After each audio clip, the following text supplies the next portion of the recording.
Has a black ear shark catfish, Pangasius Larnaudi, I think. There is 3 tinfoil barbs, 2 bala sharks, and the last but not least, giant Siamese carps. There are 2 of those in there. Catalocarpio siamesis.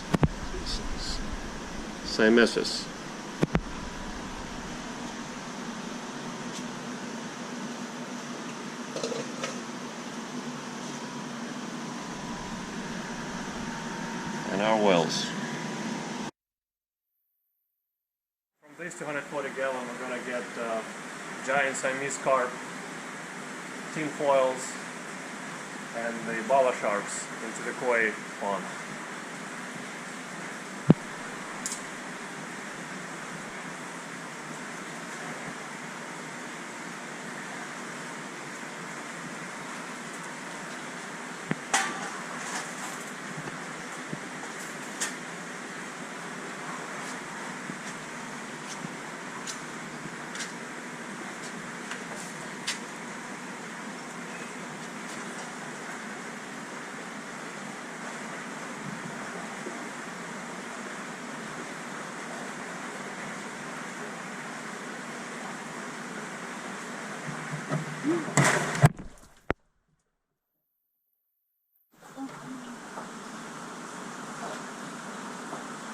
That's what giant Siamese carps do when they're stressed.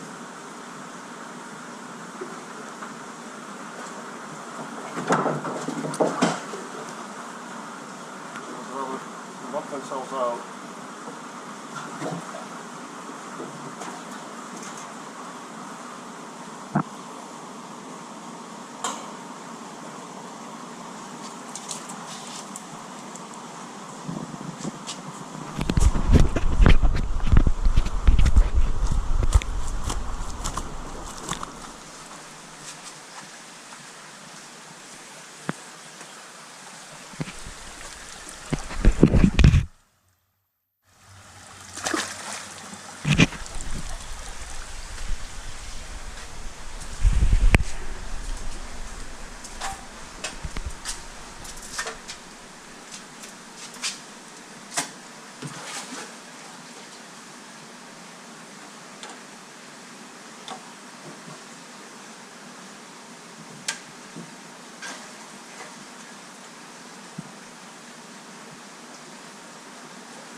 I'm gonna leave it in there for now anyway. So we're gonna take these two to the new home. Alright, let's get an exact measure on them before I put them in there. Well, actually I don't have to put it in the water, I can see.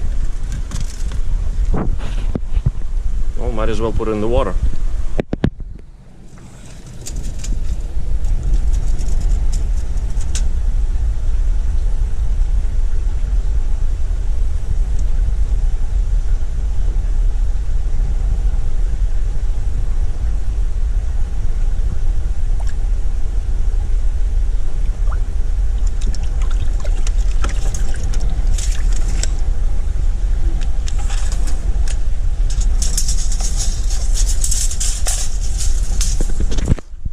So yeah, I would say the big one is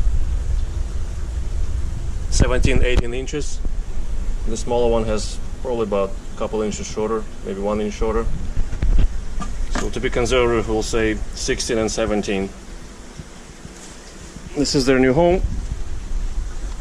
I'm gonna take out the pacu, of course. You can never have pacu with timid fish. Don't house them together. Pacu will bite them until they die. Sooner or later they will learn. I'm hoping the peacocks will not bother it, neither would the yellow jello catfish. So we're gonna go into this tank now.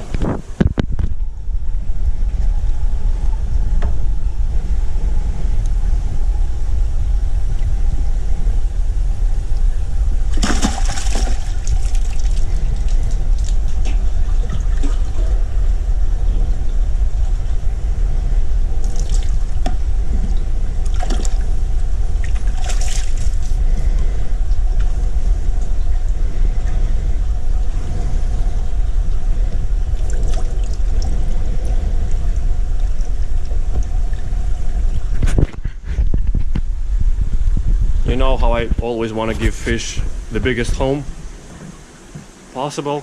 Come on, don't do that.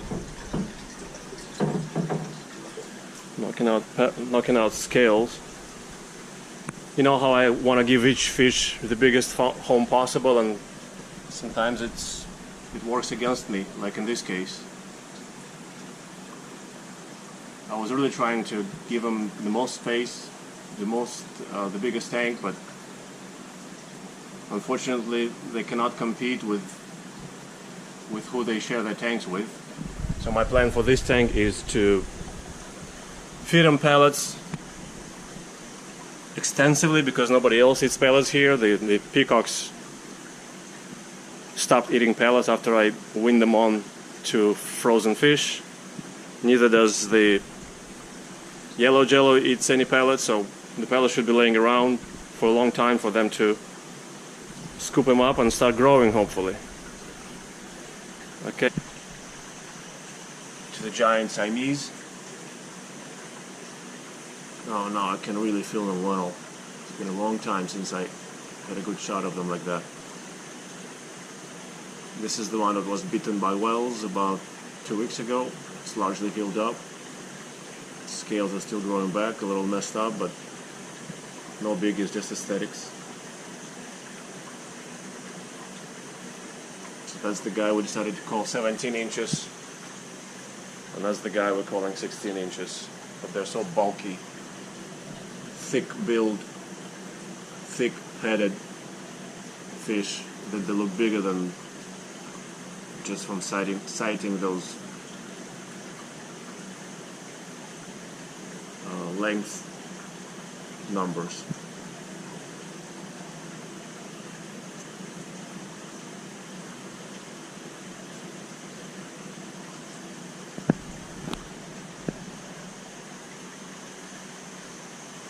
Right, we're gonna feed them soon and see if they have any interest in food.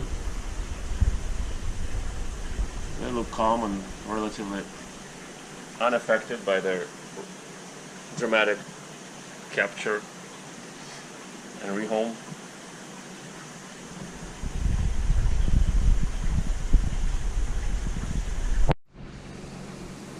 Okay, let's see if the guys are hungry. These are giant New Life Spectrum pellets. I would have given them smaller pellets, but I don't want them to be sucked in into the bottom drain. So we're gonna just give them these and check out their appetite.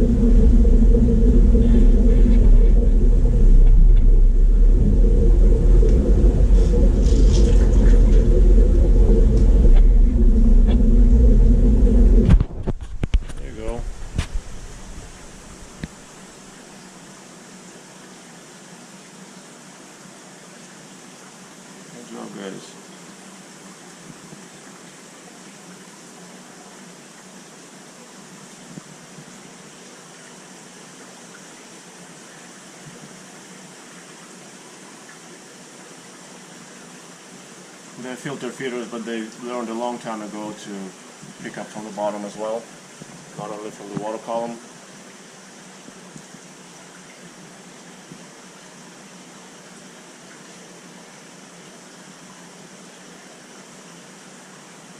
They're chewing right now.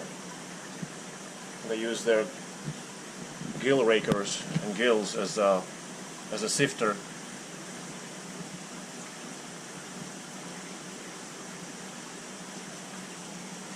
Then they dislodge what was filtered out and swallow it, and they're ready for more.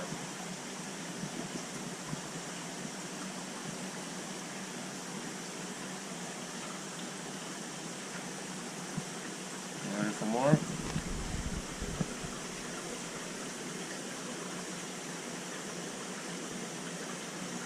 Still chewing.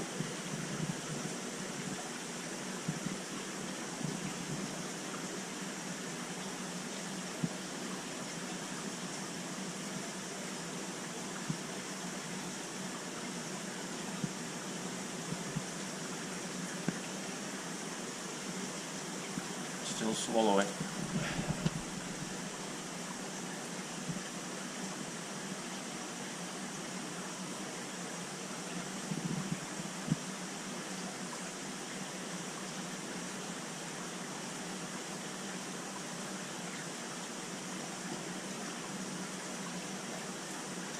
The little guy just had too much, so he released all those handful of pellets or whatever, pinch of pellets out of his gills.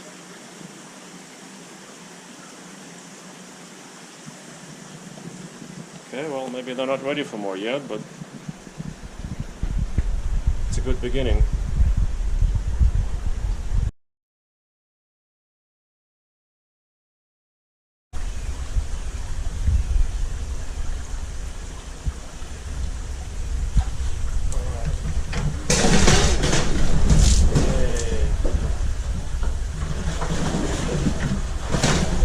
Let's break the tank. Why not? There was some introduction.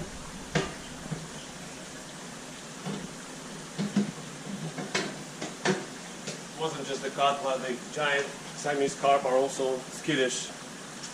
They were freaking out.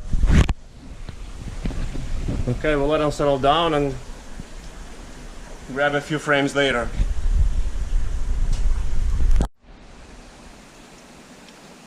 It's been one full day since we put the cutla in this tank.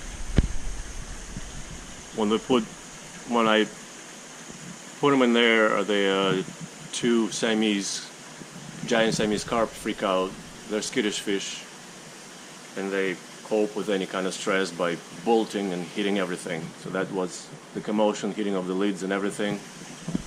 Now their jaws are a little banged up, and so are the underneath the jaw of the lower jaw of the cutla. But it's been a long time since I was able to film it.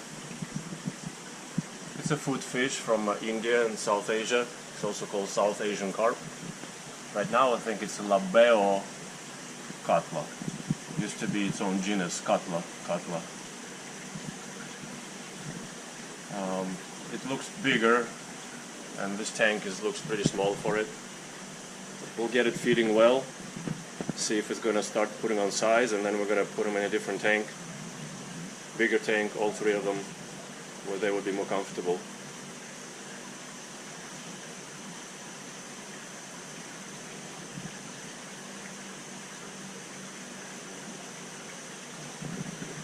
light up.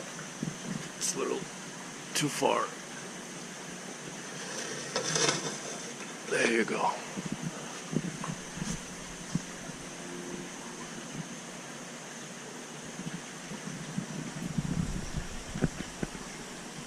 People who have seen them before were telling me that this is some kind of a variant, because they said Indians and some other people who saw them that their belly is usually light colored, while ours is uniformly black or dark colored top to bottom.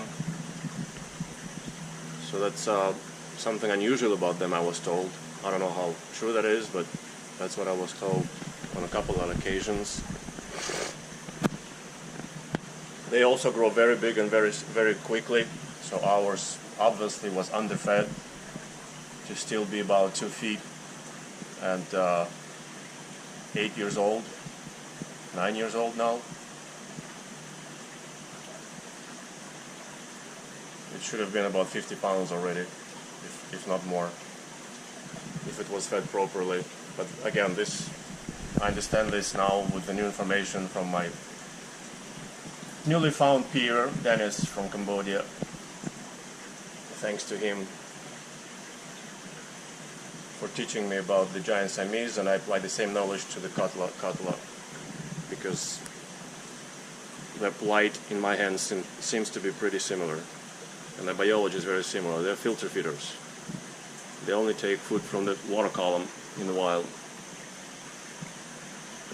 Microscopic foods, and they use their gills as a filtration tool.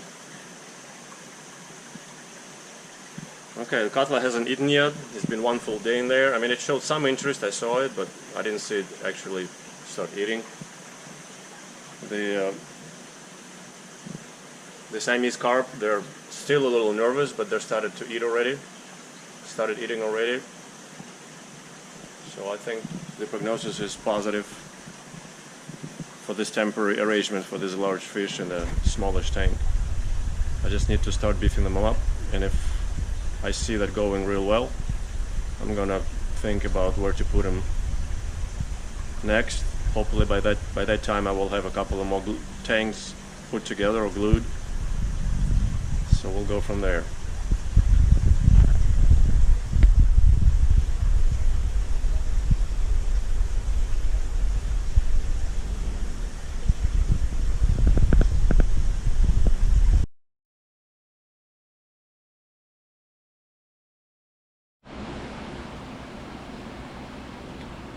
Okay, it's been a little over 4 months since we moved out the giant Siamese carp, and a little later the South Asian carp, cutla, out of the 25,000 into this 240 gallon, to see if they would, if we feed them better, much better, if they would bulk up and grow.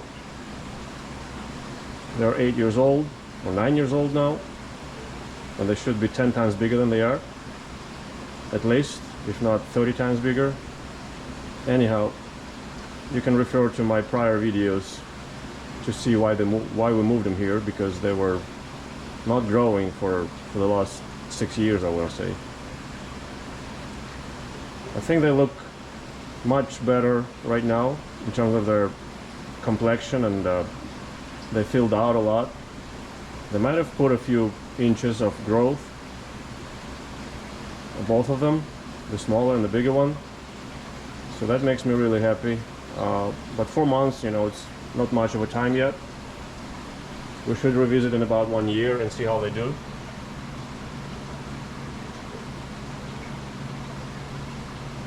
We give them some pellets so you enjoy seeing them eat.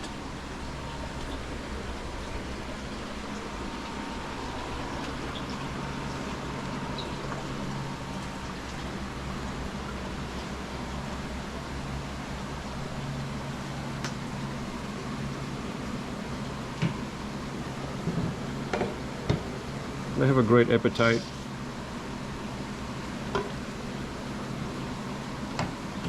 They love their pellets. They take any kinds of pellets, it doesn't matter.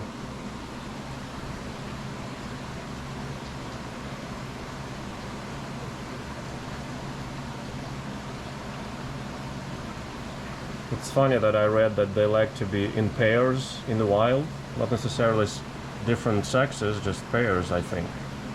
At least that piece did not specify if they were two different genders or not. And this is what all the ours are. We got them as a pair in 2015. I'm gonna try and maybe do a time-lapse video today from 2015 now to 2014. They've been with us for 9 years. And we got them in about, I want to say 4 inches or 5 inches. So they might have been already half a year old or so. So they're probably about 9.5 years. But I think they look much better, day and night difference, because now they feed properly, or more properly than before. Before they were bony and sad looking, haggard, I would say. Now they look like they're on the way to thriving.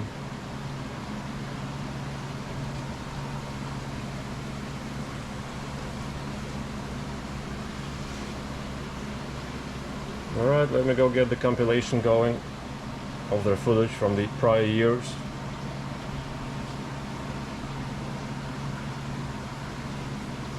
And we'll take a closer look at them throughout the years. Phalacronotus is also looking better. Phalacronotus is aggressive. Thank goodness it cannot do much damage, but it harasses the giant Siamese carp by bumping and pushing them around as if it wants them out of its tank, which I knew going into it. In my video, the one we were home cuddling here, I talked about it. Wesley Wong told me about it also many years ago, that the cutla and his tank, they fought with each other.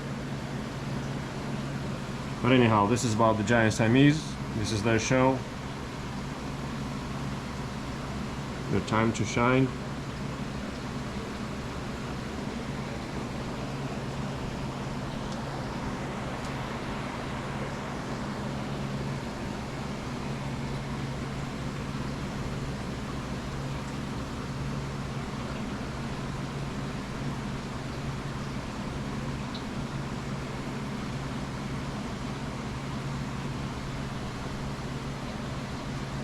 Just looking at them, I think their weight probably about doubled. They look much better. So my guess was right. They were starving in that tank. For which I have to credit my new friend Dennis from Cambodia. He clued me in and taught me about this fish. So this is all his credit. If it wasn't for him, I'd probably still had him in the 25,000 gallons and half starving, barely surviving.